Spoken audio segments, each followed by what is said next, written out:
What's up, everyone? Welcome to episode 31 of the Antler Up Podcast. And on today's episode, Dimitri and I are joined by Clint Warner. And Clint is the SEVR Broadheads product developer and is an avid bow hunter. And in this episode, man, we had a lot of fun talking about SEVR's brand new 2.0 design as well as their new Robusto broadhead. Man, he covers a lot as far as Western hunting, having the best arrow for your setup, and much, much more. We really enjoyed having Clint on. It was a pleasure to speak with him and get some insight as far as Western hunting and what really goes into designing broadheads. And I want to say a big thank you to all of you again for your continued support for us, and especially a big thank you to all of our amazing partners. Make sure you go check them out over on our partners page on our website at antlerupoutdoors.com. Well, everybody, hunting season is here. When this airs tomorrow will be Thursday. Dimitri, Tim, and I will be heading out west. And right now, man, I got to thank our partners over at onX Hunting app, because this is the one tool that we've been using the most even before we get out there, just because we've been doing a ton of waypoints, sending some stuff out to our buddies out there that could help us out with some headway. And man, this tool has so many awesome features between sharing and dropping the waypoints and taking pictures and all that type of stuff that you could do on there. If this isn't the best $30 that you spend for this upcoming season, I don't know what is. So definitely check out onxmaps.com and download the #1 hunting app. And another thing that I'm really excited for this trip is just getting a chance to put all of my First Light gear through the ringer. I'm really excited for it just because, man, so far from this past whitetail season, I can't speak highly enough of all the gear that I've used, from the Klamath hoodie to the Solitude kit. And right now I'm going to be rocking the Wick hoodie mainly. That's going to be my main piece out here. And then I'm going to be using the Guide Light pants and you name it. I got some socks. I have a bunch of other things that I'll be having along in my pack from First Light. I can't speak more highly enough of the individuals there behind First Light. Great people, great organization with conservation cast. So make sure you guys go check out firstlight.com, check out the awesome gear, what they have going on, and get ready for hunting season. And obviously with Clint coming on talking about broadheads, Dimitri and I will have some SEVRs in our quiver. That's the #1 broadhead that we love. And right now, I think give this one a listen, because the new design of this 2.0 is awesome. I just got back from making sure everything's dialed in, and I was able to get out past 60 yards, and it was hitting exactly where I wanted to. Perfect flight. I'm super, super excited with the new 2.0. So new cutting diameter, especially too with the swept back design on them. Definitely give this one a listen and what Clint has to say about designing those. Awesome. Check them out over at SEVRBroadheads.com. Have our strings ready to rock and roll on our bows from America's Best Bowstrings.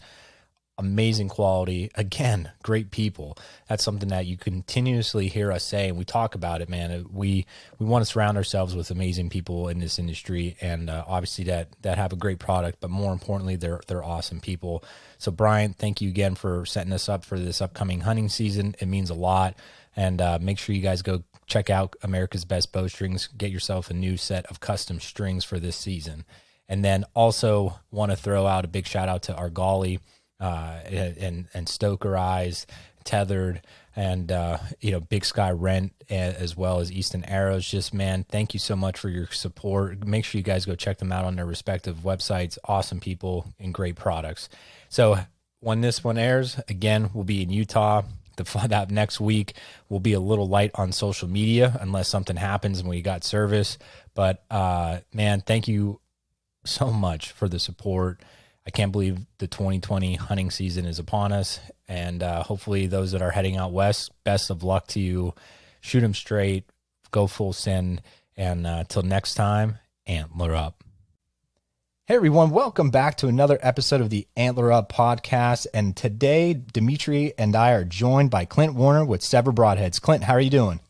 I'm well, thank you. Awesome, man. Thank you for taking the time to come on and taking the opportunity to speak to us. So getting ready for our Utah trip, and obviously whitetail is always on our mind. So we're dialing in. I got some arrows over here and tweaking and just making sure that we'll be flying straight with some SEVR Broadheads come next month and come fall. That's great. Yeah. Pretty cool stuff. Well, Clint, before we get into everything, could you tell us a little bit about who you are, where you're coming from, and then obviously what your role is with SEVR? Yeah, no problem. So I'm Clint Warner. I'm Director of Product Development and SEVR's General Manager. I've been a bow hunter pretty much my whole life, my whole hunting life. I took up archery when I was 13 years old. And I've been in the industry pretty much since 1997, off and on, but mostly, certainly full-time since 2008. So I've been around a long time, been around the industry a long time. And when the opportunity to get into the broadhead business came about, I was pretty excited because I felt like there was an opportunity to do something that had never been done before.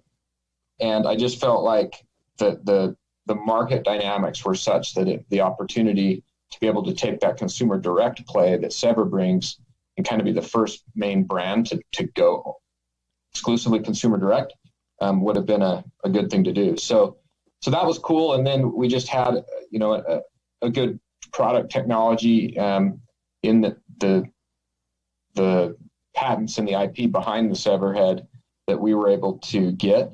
And I think the combination of that and just the timing of being able to be the first consumer direct was a great opportunity, right, to do that. Well, when we talk about on our podcast, I mean, since we started rolling these out since January, we've been talking about SEVR Broadheads in our commercials and just even talking about them in our hunting stores when we share some of our content. What would you say, I mean, from our standpoint, you always hear as that individual, as a consumer, they fly like their field points. They fly like this. How, yeah. I always laugh with some of my friends and say, I actually shoot my SEVRs better than I shoot with my field points when I have them in the practice mode. How do you guys go about, like when you made that design with that second screw, how the blades don't deploy? Talk a little bit about your overall design coming into with the SEVR Broadhead. Sure.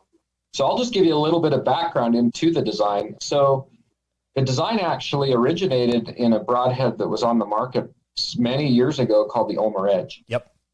And the Ulmer Edge was a collaboration of Randy Ulmer and his brother Rusty. Many of you guys will know Randy Ulmer. He was probably one of the best 3D shooters of his time. Shot one of the best target archers of his time, and he's probably killed more 200-inch mule deer or as many as anybody out there. I mean, he is one of the best bow hunters and target shooters that's ever lived. And he is an accuracy fanatic. And one thing that, Randy was never content with any of the designs that were on the market. He loved mechanicals in general because they flew better than fixed blades. But even the ones that were out still didn't do what he wanted and what he had hoped. So between him and his brother, they came up with the Ulmer Edge design and put it out on the market. It was out for a few years, and it went away. I think there were some patent issues back then, and we were actually able to acquire all the patents rights to develop the technology.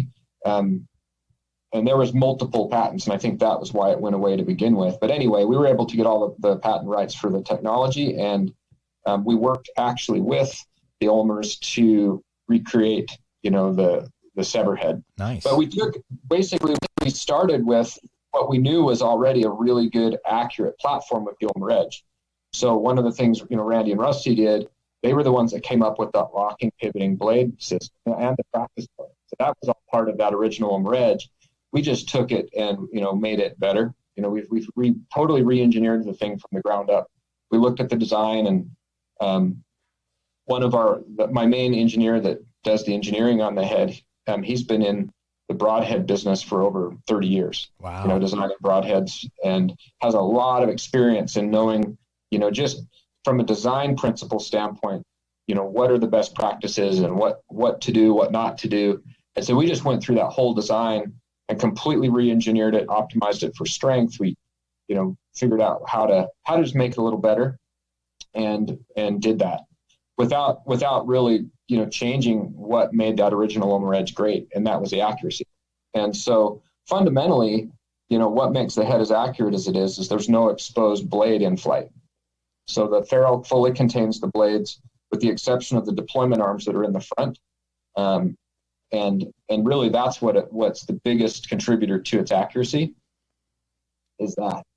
And obviously the machining quality has to be good. You don't want to have, a bad ferrule or something like that. It's going to wobble and stuff. So, quality control is important too, but most important is not having any exposed blade, in the ferrule. Right. Because I remember even last year just sighting everything in, just making sure I was good. I remember years ago, just even in my young 20s, when I would shoot and I would go out to 25 yards and I felt like on a mechanical head, I was good. And then I would go back maybe another 10 and I would shoot a couple times and I would be lucky if I would get one to go back to that same spot. I couldn't get it, being consistent. And just the last 2 years, I would go back just to practice and mess around with. I'm shooting 60, 70 yards and they're flying exactly where I'm aiming and they're going exactly where they're like, I'm supposed to hit. So I just been really blown away. And Dimitri, I mean, you could even talk about, your experience with them as well. Yeah, I think the biggest thing is with some of the competitor broadheads out there, especially mechanicals, you're shooting either a practice broadhead or you have to actually shoot the broadhead, which is going to deploy some of the blades. But with the SEVR broadhead is those blades are hidden and you're shooting the actual broadhead that you're going to be hunting with, which is huge because that's what you're going to be shooting and that's what you need to be accurate when you're out in the field. So the fact that one, you're not going to dull those blades, and two, that that's the actual broadhead you're going to be hunting with is a huge advantage, especially when you're practicing before the season. Well, absolutely. And, one thing about bow hunting, that's more important, arguably than anything is the confidence that your equipment gives you. Because you could argue that there's a lot of gear on the market and there's a lot of good gear on the market. And really at the end of the day, it's sometimes hard to tell.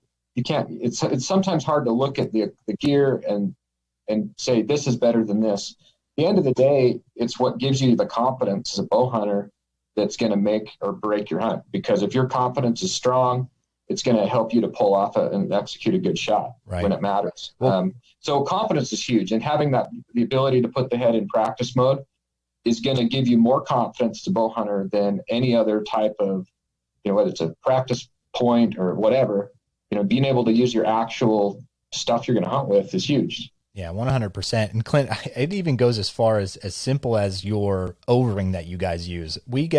I've gotten countless of questions, and even like when we go to our 3D shoots, and like I said, I'll bring the little case with me just to show off and, show individuals when people ask, like, what are you guys shooting? And we just have them there to talk about them. And the first thing they ask me about is that O-ring. Is it durable? Is it that? And that's something that I know when I met you back at the outdoor show, that was the first thing even that we talked about was, I don't know what you guys use compared to what other brands and companies are using. I know other companies use collars and all that type of stuff, but I remember back in the day, my dad swore off mechanicals just because of just kind of where he would hunt. They would deploy in his quiver and everything like that. Yeah.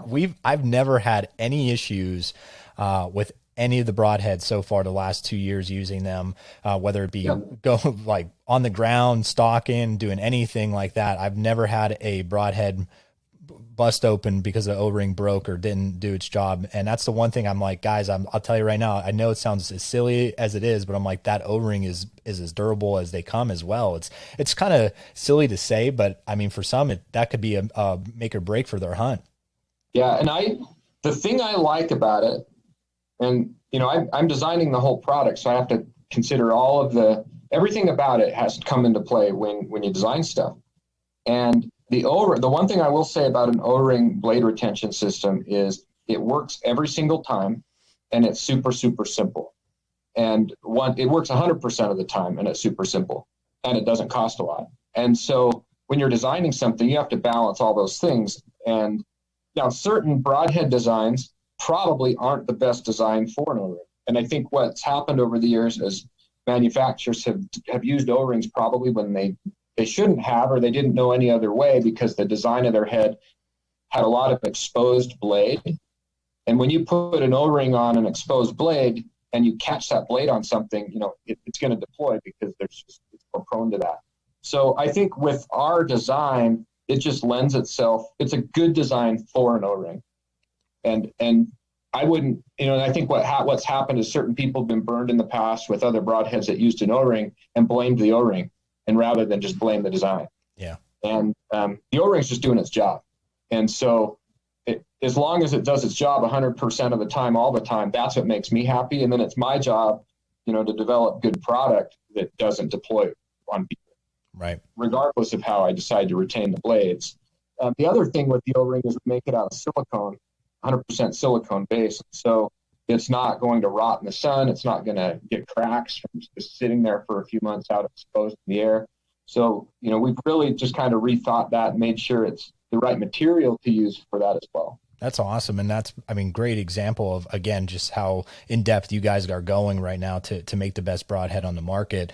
And now we talk about broadheads, Clint. You have the 1.5, you have obviously the 2.1 is what we were using last year, and then the 1.7. But now this year, just this past week, you guys are coming out with 2 new broadheads. Yep, we did. So we've got our new ones. We have the Robusto 2.0, and we've got the Titanium 2.0. I'll just start at the Titanium 2.0 for a minute. So the Titanium 2.0, basically, we started with our current 2.1 broadhead that we launched. That was our first head. It was the original SEVR head. And we one of the benefits about having a consumer direct company with SEVR is that we have a personal relationship with every single customer that buys our product.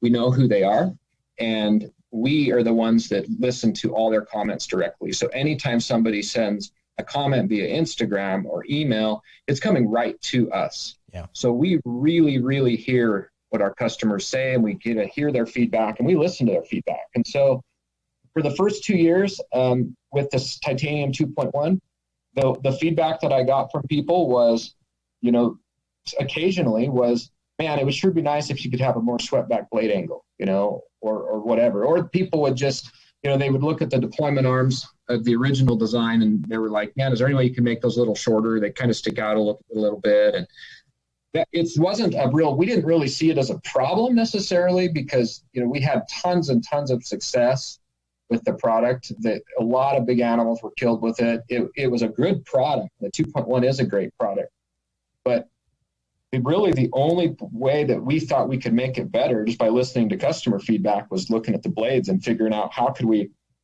improve that blade. So the next year, after the 2.1 came out, we launched the 1.5 and the 1.7. And, I don't think the market knew this, customers didn't know this, but we were improving that blade design all along the way. And so that 1.5 had a more swept back blade angle than the 2.1. The deployment arms were a little bit shorter. They were a little bit more efficient. And the same thing, we did that on the 1.7 as well. We're making small engineering changes that, again, not many people noticed, but we were doing that with the intention of someday we would take those changes and add those to the 2.1 platform. And so basically what the 2.0 represents is it's taking that original SEVR 2.1 and then having the new blades, the 2.0 blade represents all of the engineering and everything we've learned along the way to upgrade that system to, kind of the most efficient deployment blade system we know how to make. And so the 2.0 has a more swept back blade angle than the original 2.1. It also has a totally redesigned deployment arm. So if you look at the original 2.1, right where, when the blades lock open, there's a little tab that, that sticks out a tiny bit over the edge of the blade. And the new 2.0 has, it's designed such that there's more of the cutting edge of the blade exposed. So that, in combination with the blade angle, is going to make that head more efficient, and that new 2.0 broadhead is going to penetrate better because of that. The other thing that we did, and this was mostly an oversight on my part, but the SEVR 2.1 head, it's kind of borderline whether it's legal in Michigan or not. If you read the regs, I think they say you can't have a broadhead that's advertised as bigger than a 2-inch cut in Michigan. So because of the way our blades work, is they cut a bigger than a 2-inch hole, and that's why we advertised it as a 2.1. But when you actually measured the broadhead, it was like right at 2 when it locks open. And so people were using them up there, but I just wanted to be able to have something that I knew 100% wasn't going to get someone in trouble right, in as many states as possible, right? So the 2.0 broadhead also, without a doubt, is going to be legal in those states that say you can't go bigger than 2 inch. So that way it just puts a little bit more, makes that a little bit more certain for people in those areas. And nothing else about the ferrule we changed. So the 2.0 broadhead is 100% compatible with the 2.1 from a blade perspective. So you can buy 2.0 blades and retrofit your 2.1 broadheads with the new blades. So like just when you buy replacement blades, all the replacement blades we're sending now are 2.0 blades. Even if you have 2.1s, you're going to get 2.0 blades when you buy replacement blades. Or you can just start fresh and buy 2.0 broadheads, or we still have some 2.1 broadheads in stock too. Like the 2.1s, there's nothing wrong with the 2.1 either. So that's the titanium 2.0. We kept it in the same 100 and 125 grain weights, and as well as the deep 6 and 100 grain. For people, and deep 6 is still something that I think some people don't know what it is. That's basically a special thread pattern for certain 4mm Easton arrows that require a special insert and a special broadhead to work with it. There's not very many of those out there, but the people that shoot them know what they are. So that's what deep 6 is all about. And then the Robusto. So the Robusto 2.0 is a broadhead that we designed specifically with crossbows in mind. So first of all SEVR broadheads are fine out of any crossbow. There is no speed limit to shoot a SEVR out of a crossbow. Doesn't matter if it's 350 or 475 feet per second, it's going to work just fine. And that's because of our forward pivot blade technology. Because of the way the blades pivot open from the front, most of the mass of the blade is behind the pivot point. And so the faster you shoot it, the blades actually want to stay closed. They don't want to open. So that's really good. It's a battle we don't have to fight. A lot of other broadhead designs are constantly fighting blades pre-deploying in flight when shot out of fast crossbows. So we don't have to worry about that. And all SEVR heads are good for crossbow. But we just found that crossbow shooters wanted broadheads that are specifically optimized for crossbow arrows. And so what we did with Robusto is we decided, well, let's make it heavier because the crossbow arrow is going to benefit more from FOC than a vertical bow arrow due to the speed that they're shooting. Okay. Typically, they're going really, really fast. And having a little bit of extra FOC on the front end of that arrow is going to help stabilize that arrow, make it more accurate. It's also that crossbow has so much energy in it, you're going to benefit a lot from adding mass to the arrow. Building that kinetic energy in a crossbow is going to give you a lot more momentum, and you're going to be able to, break bones and knock down animals with a crossbow. You might as well harness that energy. I mean, I think pass-throughs are overrated in a lot of cases, and you're not going to get any extra credit to blow through an animal and not be able to utilize your kinetic energy. So the heavier you can make your crossbow arrow, the more lethal it's going to become, because if you hit a bone or whatever, you want to be able to break it down. And you've got the energy to do it in that bow. So you might as well harness that energy and put it to use. You know what I'm saying? Yeah, 100%. So with Robusto, we made it 150 grains. So it's a 150 grain broadhead. It's a 2-inch cut, and it's a solid steel ferrule, where the other broadheads in the SEVR line are either titanium or the aluminum in the all-purpose.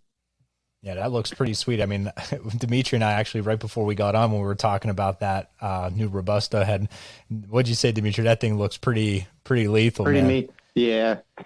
Well, that's what I even think with the ferrule tip. I mean, I forget the guy's name, but before I actually used the product last year in the field, I was watching some YouTube videos, and the guy was actually shooting the SEVR broadhead into a cinder block at like 10 yards. Yeah. And that thing, the tip did not get any dollar, and it did not break even at the very tip of that broadhead, which was unbelievable and just shows how big of a horse this broadhead is. And you talked about got to be able to get through bone, and that's everyone's biggest worry, especially with archery. And with that tip, you're definitely going to be able to accomplish that. Yeah, and the thing to keep in mind that, speed is a third order function when it comes to forces that it puts on a broadhead. And what that means is it's not a linear relationship. So when you have that situation, 50 feet per second is going to exponentially increase the force that your broadhead sees when you hit something hard. And so when you shoot it out of a crossbow going 300 feet per second versus 400 feet per second, for example, it's not just increasing the force by a third, by the amount your arrow speed increases. It's increasing the force, by an order of magnitude in some cases, depending on how fast it goes. So the point is that you need to be able to build a broadhead that's going to be able to handle the forces that the faster crossbows are going to put at it. That's why the steel we chose for the ferrule, I think, is a great choice. And then also we just took the base of the broadhead and scaled the size of it so that it's going to more closely mate up to the diameter of crossbow arrows. So it'll mate up better on the arrow. That being said, you can shoot a Robusto out of a normal bow. So a lot of guys, want 150 grain for FOC reasons, when you're shooting a regular bow. So there's absolutely no problem with shooting the Robusto out of your vertical bow. That's going to be fine. Well, that's good to know, because I know right now if you just talk about hunting in general, the top two things are going to be about getting mobile and then what your arrow setup is. That just seems to be the craze right now in the industry. What is your belief on kind of having that perfect arrow setup? Yeah. So, right now I'd say I'll start talking about FOC a little bit. It's kind of it's all the rage right now, right? It seems to be what everybody's talking about. There's a lot of information available online, and it's easy to get. And so people, naturally want to read and learn as much as they can, which is a good thing. We kind of joke in the office here that FOC really stands for freaking overcomplicated, because I think people take it way too far. One of the, back in the 60s and 70s, Easton did a lot of studies on FOC because Olympic archery used to be shot at 90 meters, which is about 100 yards. Today it's shot at 70. And so it was shot at extreme ranges. And the most accurate archers in the world, are the guys shooting in the Olympics, guys and girls in the Olympics. And the point is, that I always make, if more FOC equals better, the people that make their living shooting a bow would be doing that. And when you look at the people shooting Olympics and whatnot, they are not shooting high FOC setups. They shoot just enough to be accurate, but I don't know any top podium level archer that's shooting high FOC setups and winning. Right. And the thing I always say to people that argue that extreme FOC, is beneficial in every case, I say, prove it on the podium. And I don't think proving it in the hunting environment is the best way to do it, because, you don't need extreme accuracy to kill animals. You just need to hit the vitals. So I think people take it way too far, personally. What I would say, though, is it is good to have some FOC. And I think what we found years ago, Easton did some studies on FOC and found that when you get to 12% FOC, that's when you start entering the sweet spot for broadhead stabilization. And I'm talking fixed blade broadheads, finger shooting release. So, pretty much the worst, a finger shot release with the fixed blade broadhead, it's kind of equivalent to a mechanical release with a really bad tune. The arrows come out a little, there's a lot of paradox in them when they come out of the bow. Whatever. But having at least 12% FOC is when you start entering the sweet spot for tunability on a fixed blade broadhead. Up to 15% FOC is that sweet spot. So between 12 and 15%, that's what we determine as kind of the sweet spot. When you get over 15%, what ends up happening is you don't really gain accuracy or tunability, but what ends up happening is you get a nosediving effect at longer distances. So when you shoot longer distances, what you're going to find is your tip of your arrow is going to start to drop as the arrow slows down. Okay. And that tip of the arrow is going to start dropping, and it can actually make it really, really hard in a hunting situation your yardage estimation becomes much more critical. Imagine if you're shooting a really high FOC setup and you lob the arrow down there at say 80 yards or whatever. And just hypothetically, if you have let's say a 25% FOC setup versus a 10% FOC setup, and the arrow starts to slow down, that extreme high FOC arrow the tip is going to drop quicker than the other one. And so at distance, you're going to start finding that your yardage estimation becomes way more critical because your arrow drop is going to drop off more abruptly with a high FOC setup. And you're not going to necessarily stabilize the arrow better. It actually might get worse. And when it hits the target, you actually might find that the arrow's no longer going straight. That the tip of the arrow might be dropping and pulling it out of a good tune. So it's at some point, more FOC equals, a lot of complication and I think a lot of unknown frustration, but people just, a lot of people don't realize that.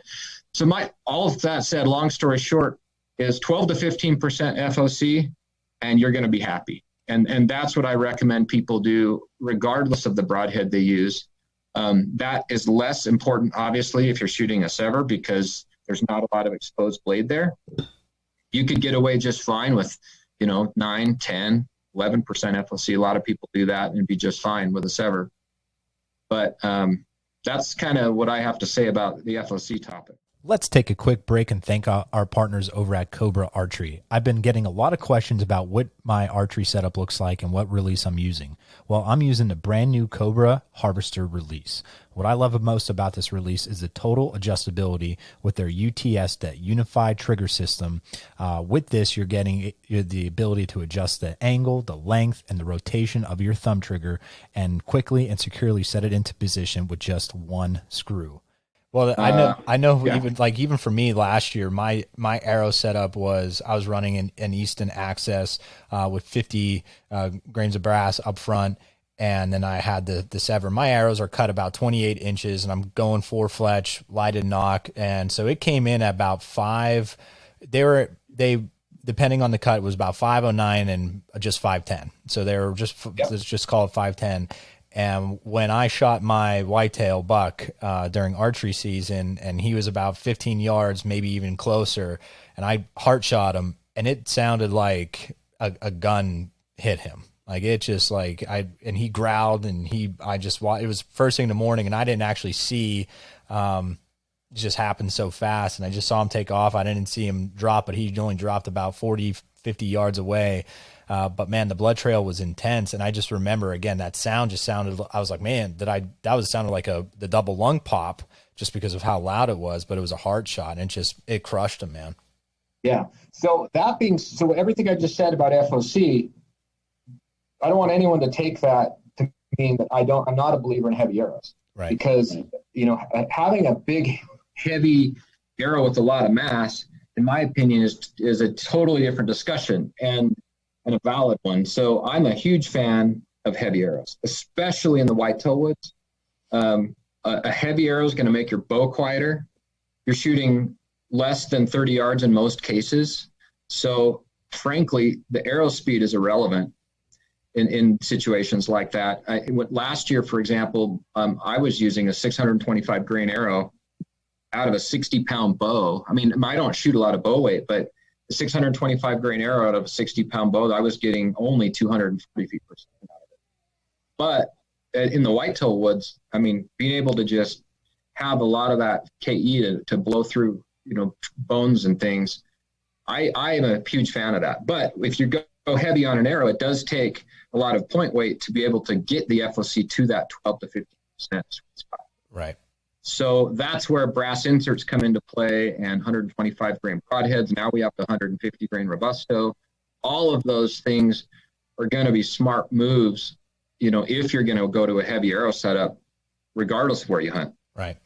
I live in the West. So, the big heavy arrow for me out West, it would be nice, but, you start shooting 40, 50, 60 yards on elk and mule deer, your range estimation becomes so critical if you're not getting some arrow speed out of it that, I wouldn't necessarily go that heavy personally out here, but I do believe that heavy arrows are a good thing. Now, could you just elaborate maybe just a little bit? Because even helping myself out with coming out west and going after mule deer, you could have it. I mean, Dimitri and I, we've been practicing our shots at a nice far distance here, and we're going to continue to. So our goal is basically, if we could feel money at 60 on an opportunity, hopefully we could get in closer than that. But if it's 60 and we feel good, and it presents a shot, we might take it.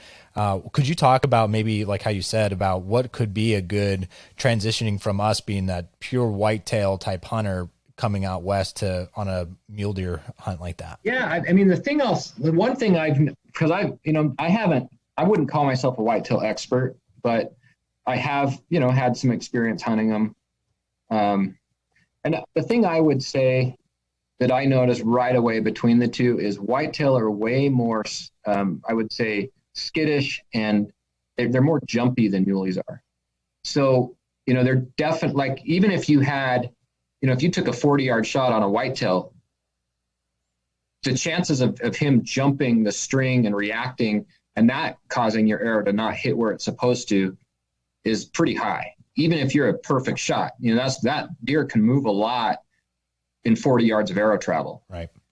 What I find in mule deer hunting, there's wind blowing, you're in open country.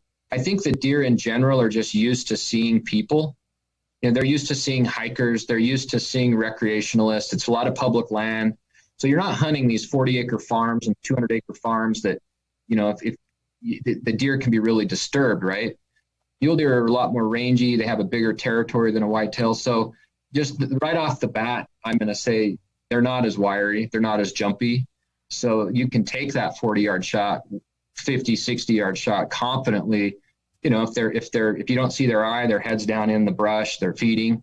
You take that shot all day long. If you're capable of, right, maintaining the accuracy, if you're a good shot, then take it. That's the first thing I would say. The second thing is you got to fool their ears, because, that's what they're built for. I mean, they're built to live in high open country, that they can see and they can hear. Obviously, scent's important too, but you got to be able to fool their ears, especially if it's quiet on the mountain. And so I find that's the biggest challenge. I think people tend to stalk too quickly. They get impatient, and it's very common in the West. We'll find a buck in the morning, we'll watch it feed, we'll bed it down. It's about 9, 10 in the morning. A lot of times it'll bed down for an hour. It'll stand up and feed again and reposition and bed down. And at that point, it's pretty well bedded for a few hours, it seems to be. And a lot of times we'll make our move, but it's not uncommon. We'll spend 3 to 4 hours, maybe more, maybe all day, sneaking in on that one deer.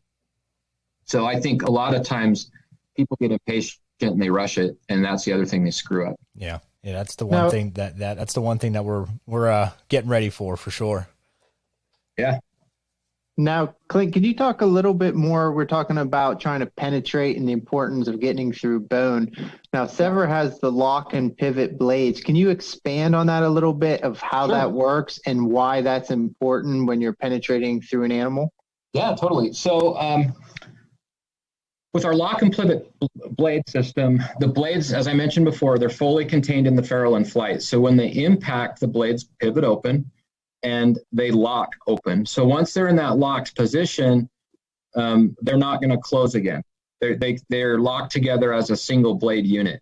But because it's mounted on a pivot, that locked open blade is now allowed to pivot freely, so that if the broadhead, as it's passing through something, interacts with a bone or whatever, that blade can pivot out of the way to allow it to continue penetrating without getting knocked off course. And so other mechanicals, when they open and lock open, the blades are fixed. And so if you hit something, they've been known to deflect. And that can actually throw the arrow off course quite a bit and cause problems. So having a pivoting blade is going to eliminate deflection. It's also going to allow you to take a steep quartering shot, which is going to be very common in the West, especially as you get out farther away. You can't, like a tree stand, you can pretty much set your stand, whether you're hunting over bait or a trail, which way they're going to come in. So you can pretty much wait for that good broadside or quartering away shot.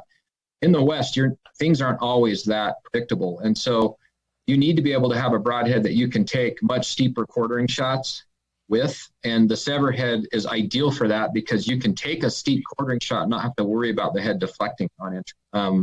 So that's the main thing. The other thing with the locking pivoting blade is it acts like an extreme shock absorber. So just think of a basketball hoop, before, when people started really dunking the ball, originally they started shattering backboards, and they had to come up with the fix, and that was putting a shock absorber on the rim to keep that from breaking. The same is true with a broadhead. When you hit a bone or hit something really hard, you're putting tons of force through that blade system.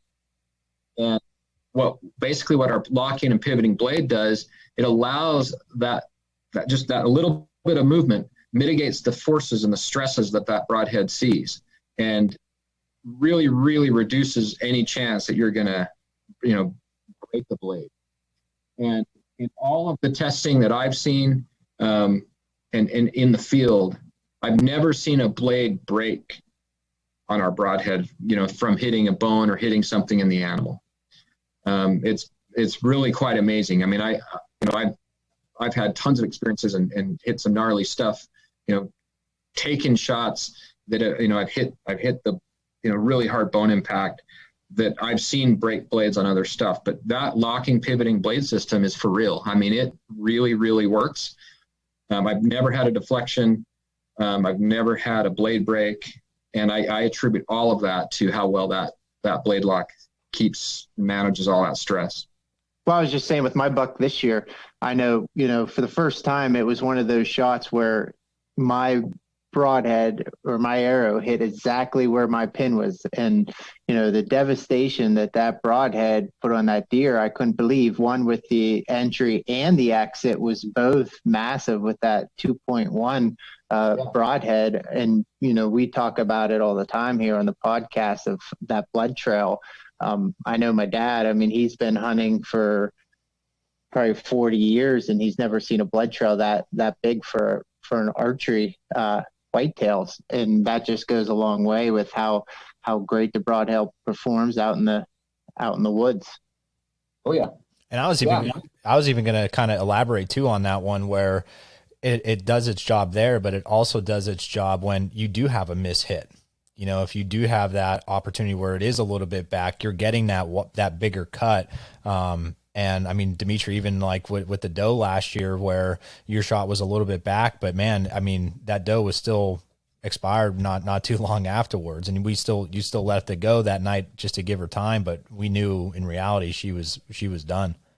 Well, and I think that is probably the strongest argument that a guy with a mechanical can make, is because you're not always going to make a good shot. I mean, every hunter's going to screw up his shot eventually. If he hasn't hunted enough. And sooner or later, it will happen. And the chance that you're going to screw it up and hit back is much greater than you're going to screw it up and hit the shoulder. I just think that people know to avoid the shoulder generally. And so if they're going to screw it up, they're going to hit back and high. I mean, that's just typically what they do. And the deer's going to drop too. And that's going to also increase the chances you're going to hit high. And having a bigger blade to go through that area that's not quite as ideal as a vital, if you do hit back, that's a huge argument in favor of a mechanical head. And, a fixed blade is better than a mechanical for penetrating bone. And so there are situations where I would not recommend even a SEVR head or a 1.5 even. If there are situations I wouldn't. And I've told people, for your situation, for what you're going to hunt, I would recommend a fixed blade. And there's a lot of good ones out there. And for example, Iron Will, great company, great guy. I'm friends with him.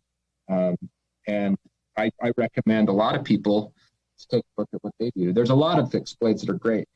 But I think generally speaking, for what we hunt in North America, especially deer, the SEVR 2.0 is it's my broadhead of choice for whitetail deer. Yeah, for sure. It's just awesome. And I've had a bad shot on a buck. 2 years ago, my Oklahoma deer, I gut shot it. and it didn't go more than 50 yards. It bedded down. We backed off. It was right there the next morning when we found it. It's just, and not just, and I'm sure that we could have found it too, maybe with a different broadhead design. But again, having a lot of blade to do the job on less than ideal conditions, I'm going to take it any day of the week. Right. Now that's perfect. And that's exactly what, we've had experience with. And like you said, it did its job and we've had that. Now, Clint, could talk a little bit about, you talk about your hunting situation, went to Oklahoma 2 years ago. What's 2020 have in store for you? Well, Corona's throwing a wrench into it. I had planned, I was going to go and hunt bears up in Hudson Bay this spring. So that got all messed up. That didn't happen. Hogs in Florida didn't happen. So I don't know. I mean, this fall, for sure, I've got elk in Utah.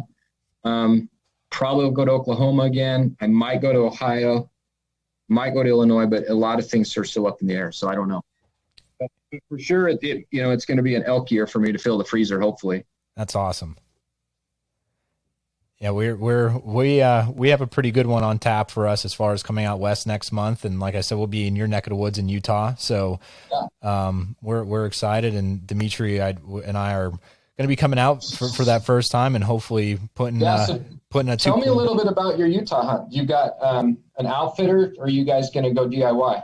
We're doing DIY, and so we are just going at it and backpacking. Our buddy Tim is coming with us, and our buddy Tim, he's actually been doing backpack hunting by himself for the last 8+ years. And finally we kind of got in contact. It's an individual who I grew up with, didn't know him, but we grew up in the same town. He's a year younger than me, and past 2 years he's had success out in Idaho with a mule deer 2 years ago, and last year with an elk. So we're going to be coming out and hopefully filling some mule deer tags, and it's going to be all new adventure for us. We're pumped, we're excited, and I can't wait to really just go out there and honestly just experience it. I know we've talked about it here on the podcast with a few other guests a couple times about, we don't really have necessarily that expectation to fill the tag. We want to, obviously, but it's that just come out, experience it, love it, enjoy the process, embrace the suck with it as well. And just, just kind of make those memories and hopefully do it all again next year. And that's another, I didn't mention this about hunting in the West, but so much of hunting in the West and so much of the fun of hunting in the West is the experience of just doing it. I mean, it's the hiking into camp, it's prep, it's geeking out over the gear before you go. Yeah. I mean, half of that is just as fun as the hunt itself. And then you get there and you do the hunt and it's icing on the cake. I mean, and it will be an expedition, right? You're going to see beautiful country. You're going to go in miles deep, see stuff you've never seen before. I mean, it's camping on steroids. Yeah. It's going to be fantastic. I'm excited for you. I think you're going to love it. Now, are you guys going to hunt elk too? We originally were planning on it because the unit is over the counter. Our thought process was, because of our work schedules and because of COVID and everything, we would have to technically quarantine when we come back in 14 days and all that stuff here in Pennsylvania. We are actually just going to go with just a mule deer tag, just because we're coming out for the opener weekend, that August 15th time frame, and we only have 5 to 6 days maybe as far as hunting goes. So we're gonna kind of just focus right up on mule deer. Cool. Yeah, we have a buddy that our buddy Weston, we had on our podcast not too long ago. That one will be coming out soon. He actually was from Pennsylvania, moved out there, and had, for the last 6 years that he's gone out to hunt Utah, has killed 5 bulls. Dimitri, is that right? Yeah, 5 out of the last 6 years. Yeah, 5 out of the last 6 years has been a very successful hunter. So he kind of has been helping us with that area a little bit because he's not too far away. So we have somewhat of boots on the ground now without getting there. And So we're, obviously e-scouting's been a big thing for us right now, and possibly our buddy Tim might be coming out here in the next 2 weeks just to, with a trip with his girlfriend, just to maybe go out there as well. So hopefully we get a little bit more intel as far as boots on the ground goes. But yeah, man, we're pumped. We're going to be with our backpack, camps on our back, and when we see sign, hopefully we could move in on a nice mature buck. And I'll be filming the whole thing, so it'll be thrown up on the channel and on our website. So hopefully we have some really cool footage coming our way with that as well. Nice. Yeah, man. So awesome, man. Well, Clint, where could people find more information about SEVR Broadheads and other from us always saying go to SEVRBroadheads.com. But if anybody could reach you or talk to you about any questions and hear more about you. Yeah. You know what? SEVRBroadheads.com is where I'd start. We have a really good Instagram page. Follow us on Instagram or Facebook. Instagram's better for us. We tend to post more things there. And there's a lot of good information there already. We actually have had there's been some good reviews that came out of John Lusk Archery Ventures. He has a good YouTube channel. Yep. You can learn a lot about our heads. He has really done a good job of going into depth on the designs, and he's pretty unbiased. I mean, he was critical of my first 2.1, but he gave an awesome review on the 1.5 and the 1.7. He loves the 2.0. But that's another good resource. We're getting big enough now where, that first year we launched, I was really involved and probably was the guy responding to every comment. But we're to the point now where we have a team of people that helps with that. And so one thing I say is we try to respond to every comment, certainly every instant message that comes in. So if you have questions, just send it our way. We'll get back to you. Well, it's a small world. I mean, if anyone has a question they don't feel comfortable answering, they'll run it by me. And so, one way or another, we'll make sure we take care of our people. Well, and I can speak on that even more enough, just because even 2 years ago when you guys were coming out with everything, and it was sold out for the longest time. You guys had some in, and then until you guys brought even more out, it came right at perfect time, before hunting season. So, I mean, you guys have been fantastic. It was great communication, even before last year and everything like that. I always got really good, customer service from you guys and just feedback. And again, it was awesome to meet in PA in February early on and catch up and, get this one on our podcast here today. I think that was really good information. So hopefully you listeners got something out of it. I love the kind of in-depth talks we talk about as far as the FOC and talking about the heads in general. The 2.0 and the Robusto are out right now, people. So go give them a look. I'm telling you right now, we've said it on our podcast for the last 26 plus episodes of how awesome they are, for how well they fly straight and durability. And as far as just they work, and the cut is just massive. So won't be disappointed. So make sure you guys go check out SEVRBroadheads.com and make sure you guys check out Clint for what he's gonna, hopefully you get some hunting going on this fall and good some luck. So thanks everybody again for listening. Till next time, Antler Up. Well, everybody, that wraps up the latest episode of the Antler Up podcast with Clint Warner from SEVR Broadheads. Clint, thank you again so much for coming on. Man, I learned a lot listening to this one. I hope you did as well. Again, everyone, thank you so much for your continued support. I can't wait till, when we get back, I can't wait to share all the awesome stories that we can hopefully tell. And if there's anything that you want us to cover, getting up for whitetail season, we have some great guests coming up here in the future. And hopefully, too, we have some great new products coming out for you as far as a hat design and as well as some new T-shirts. So anything else that you want us to cover or talk about or have put out, or even for our YouTube channel, please let us know. Drop us a line, email, or private message us on Instagram. It truly means a lot to us. Thank you, man. Hopefully we're getting there, everybody. So tune in. Here we go. Till next time, Antler Up.